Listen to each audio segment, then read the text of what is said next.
বন্ধুরা, গীতার বাণীতে জীবনের সব সমস্যার সমাধান রয়েছে। কুরুক্ষেত্রের যুদ্ধে অর্জুনকে গীতার উপদেশ দিয়েছিলেন ভগবান শ্রীকৃষ্ণ নিজে।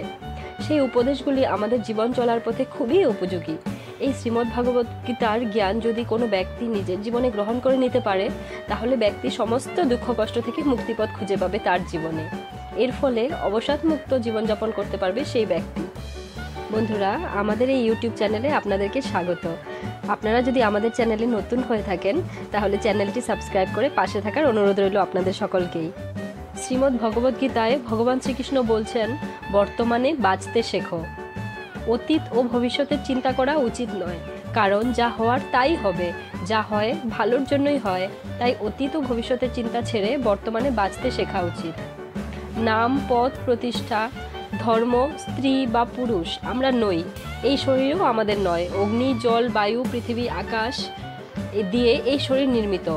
অবশেষে এই পঞ্চভূতেই বিলীন হয়ে যাবে, কিন্তু আত্মা স্থির। আমরা হলো আত্মা। আত্মা কখনো মরে না, আত্মার জন্ম বা মৃত্যু হয় না। আত্মভাবে থাকাই মুক্তি।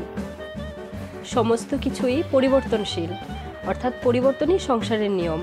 এখানে সমস্ত কিছুই পরিবর্তনশীল। তাই সুখ দুঃখ, লাভ ক্ষতি, জয় পরাজয়, মান অপমান ইত্যাদির মধ্যে একটি স্থানে অবস্থিত থেকে জীবন উপভোগ করা উচিত। রাগ হলো শত্রুর সমান। নিজের রাগ নিয়ন্ত্রণে রাখুন।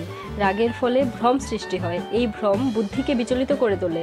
এর ফলে বুদ্ধি নাশ হয়। ব্যক্তি পতনের দিকে অগ্রসর হতে শুরু করে। রাগ, কাম বাসনা, ভয় এগুলো হলো আমাদের শত্রু। ঈশ্বরের প্রতি সমর্পিত থাকুন। নিজেকে ঈশ্বরের চরণে নিবেদন করে দাও। ঈশ্বর আমাদের রক্ষা করবেন এবং আমরা দুঃখ, ভয়, চিন্তা, শোক ও বন্ধন থেকে মুক্ত হতে পারব। দৃষ্টিকোণ শুদ্ধ রাখুন। নিজের দৃষ্টিকোণ শুদ্ধ রাখতে হবে। জ্ঞান ও কর্মকে একরূপে দেখতে হবে। এর ফলে আমাদের দৃষ্টিকোণে পরিবর্তন আসবে। মন শান্ত রাখুন। অশান্ত মনকে শান্ত করার জন্য অভ্যাস ও বৈরাগ্যকে নিজের মনে পাকাপোক্ত স্থান দিন, না হলে অনিয়ন্ত্রিত মন আমাদের শত্রুতে পরিণত হবে। কাজ করার আগে বিচার করুন। আমরা যে কর্মই করি না কেন, তার ফল আমাদেরই ভোগ করতে হয়। তাই কর্ম করার আগে বিচার করা উচিত। নিজের কাজ করুন। অন্য কারো কাজ পূর্ণ করার চেয়ে ভালো নিজের কাজ করুন। অপূর্ণ হলেও ব্যক্তিকে নিজের কাজই করা উচিত। তো বন্ধুরা, আমার এই ভিডিওটি যদি আপনাদের ভালো লেগে থাকে, একটা লাইক করবেন এবং ভিডিওটি কেমন লাগলো সেটা অবশ্যই কমেন্ট করে জানাবেন, এবং চ্যানেলটি সাবস্ক্রাইব করে পাশে থাকার অনুরোধ রইল সকলকেই আপনাদের।